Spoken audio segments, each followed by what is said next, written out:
یہ تو ایک روایتی طور پر جو ہینڈنگ اوور ٹیکنگ اوور یہ تقریب ہوئی، لیکن سب سے بڑا سوال ہمیشہ یہ رہتا ہے جیسے جب مشرف چلے گئے تھے اس کے بعد کیا مشرف کا ایرا ختم ہو گیا؟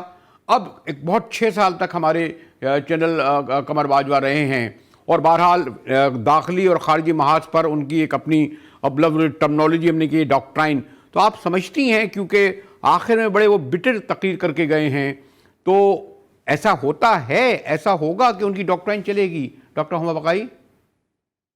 دیکھیے، جو باجوہ ڈاکٹرن تھی وہ تو لارجلی فورن پالیسی کی ڈاکٹرن تھی نا.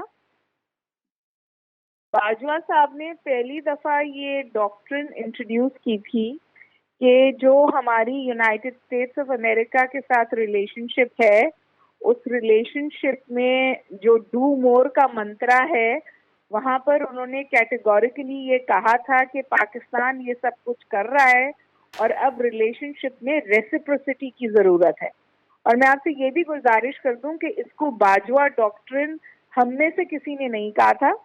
یہ لندن کا ایک تھنک ٹینک تھا جس نے جب انہوں نے اپنی فورن پالیسی کو سامنے لائے تو انہوں نے کہا کہ جی یہ باجوہ ڈاکٹرن ہے.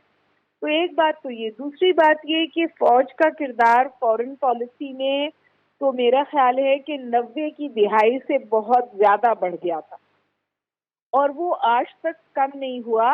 نہ ہی کسی سیاسی لیڈرشپ نے یہ کوشش کی کہ اس ذمہ داری کو اپنے کندھوں پہ اٹھائیں. انہیں آسان لگتا ہے کہ جو مشکل فورن پالیسی ڈیسیشنز ہیں وہ پنڈی میں ہو جائیں، اور اس میں آپ نواز شریف سے لے کے آگے سب جو ہیں وہ اسی روش پہ چلتے ہیں.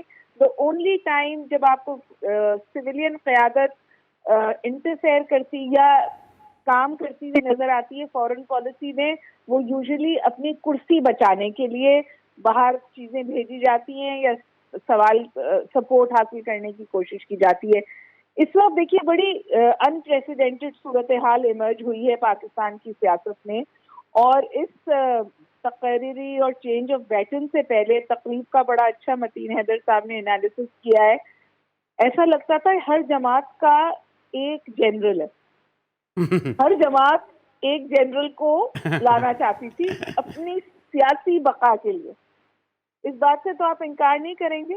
اور پھر آخر میں میرے خیال ہے پاکستان کی پوری عسکری ہسٹری میں پہلی یا دوسری دفعہ انٹائرلی میرٹ پہ تقرری ہوئی، کیونکہ اگر ذرا بھی ادھر ادھر ہلا جاتا تو پھر اس کو ڈیفینڈ ڈاکٹر صاحب مجھے یہاں آپ سے ڈاکٹر صاحبہ